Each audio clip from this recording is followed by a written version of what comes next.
पीले दांत वाली बहू। रंजना कभी ब्रश नहीं करती थी। उसे कितनी बार उसके माँ बाप ने डांटा, लेकिन उसका कोई असर उस पर होता ही नहीं था, जिस कारण से उसके दांत पीले पीले हो जाते हैं। शादी के बाद अरे बहू, वैसे तो तुझ में कोई कमी नहीं है, पर तेरे दांत इतने पीले कैसे हैं बेटा? कैसे मतलब? कोई सर्जरी थोड़ी ना कराइए। वो तो क्या नाम, मैं ब्रश नहीं करती थी तो पीले हो गए। अब क्या करूं? आप कहें तो लाल करवा लूं या फिर काले? यार ये क्या है, क्यों माँ से लड़ रही हो? लड़ रही हूँ? अरे मैं लड़ रही हूँ या ये बोल रही है कि दांत पीले हैं, पीले। अरे तपस्या थोड़ी ना की है इन्हें पीले करने के लिए। बकायदा ब्रश नहीं किया है 20 साल तक, तब जाकर। छी, कैसी बात कर रही हो? ये उस वक्त तो पीले नहीं थे जब हम लोग तुम्हें देखने आए थे। अरे तब साफ करवा लिया होगा डेंटिस्ट के पास जाकर। अब देखो कैसे पीले पीले लग रहे हैं। रंजना सास की तरफ गुस्से से देखती है। फिर शुरू हो गई पीले पीले पीले।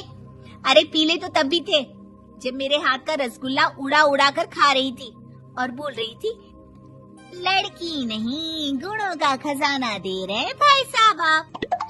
खैर, अब वो लोग करते भी तो क्या करते, पीले दांत वाली बहू पल्ले पड़ी थी तो झेलना तो था ही। एक दिन कीर्तन में रंजना गाना गा रही थी। अरे कमला बहन, माँ का द्वार है, यहाँ तो सब शुद्ध होकर आते हैं, फिर अपनी बहू को ब्रश भी नहीं करवाती तुम। दूर से पीले पीले दांत भक्ति में बाधा उत्पन्न कर रहे हैं। अरे कोई 2 साल की बच्ची थोड़ी ना लेकर आई हूँ मैं बहू बनाकर। अच्छी खासी लड़की है, अरे कैसे करवाऊं ब्रश? ये तो उसे खुद करना चाहिए ना। अब माँ बाप तो इसके जैसे तैसे निपटा दिए, ये नहीं सोचा कि सास कैसे संभालेगी। सास बहू को लेकर घर आ जाती है, लेकिन सोच लेती है कि अब इसे लेकर कहीं नहीं जाएगी। अगले रोज बहू कहती है, अरे क्या हो गया, मंदिर नहीं जाना क्या? कीर्तन का वक्त हो रहा है। मेरी मधुर वाणी से कान्हा जी जागते हैं और सोते हैं। आप तो जानती है ना उनकी भक्ति में कितना मन लगता है मेरा। वो क्या है ना, तबीयत ठीक नहीं लग रही है मेरी, आराम करूंगी मैं। तबीयत ठीक नहीं लग रही? अभी तो मिथुन के गाने पर नाच रही थी आप, और अब बोल रही है कि तबीयत ठीक नहीं लग रही। अरे भक्ति में मन लगा लो सासू माँ, ऊपर जाना है, क्या मुंह दिखाओगी आप? हाँ? सास को बहू की बात पर गुस्सा आ जाता है। मैं क्या मुंह दिखाऊंगी, इसकी चिंता तो ना कर, समझी? अपने मुंह की चिंता कर, जो ये पीले पीले दांत लेकर हर जगह पहुंच जाती है। पता है लोग कितना मजाक बनाते हैं। ना जी ना, मैं नहीं जाना कहीं तेरे साथ। तो ये बात है, कोई ना, मत जाओ, मैं अपने कमरे में ही बैठकर भक्ति कर लूंगी। ऊपर वाला दांत थोड़ी ना देखता है, मन देखता है, भावना देखता है। और अरे बस बस, तू सब कुछ दिखा, बस ये सफेद चमकदार दांत ना दिखाना किसी को, है? जा यहाँ से। बहू को सास की बात का कोई फर्क नहीं पड़ता, वो तो जैसी थी वैसी ही रह जाती है। सुबह नहाकर किचन में खाना बनाना, फिर खाना खाना, कीर्तन भजन करना और सो जाना। एक दिन, माँ जी मैं सहेली के घर जा रही हूँ, शाम को लेट आऊंगी। हाँ हाँ तो जाना, मैंने कौन सा तेरी आरती करनी है घर पर बैठकर। रंजना सहेली के घर जाती है, जहाँ वो पार्टी में जाने की तैयारी कर रही होती है। अरे शिखा, कहाँ जाने की तैयारी कर रही है?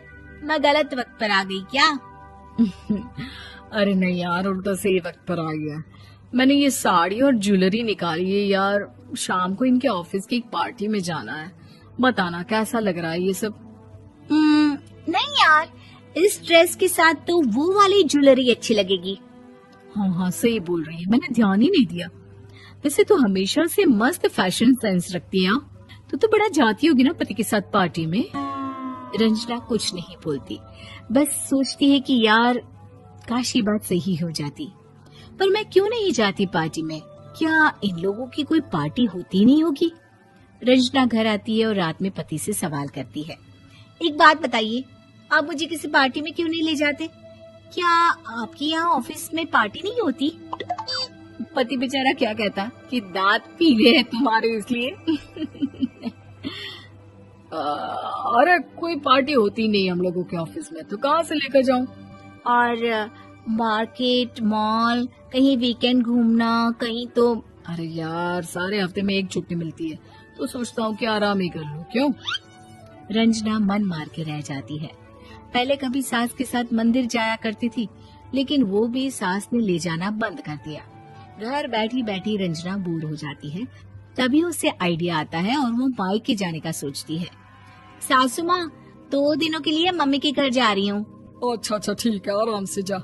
और हाँ, माँ से कुछ अच्छी आदत सीख कर आना कि कैसे शरीर के हर भाग की तरह दांतों की सफाई भी जरूरी होती है, समझी? शुरू हो गई ना आप।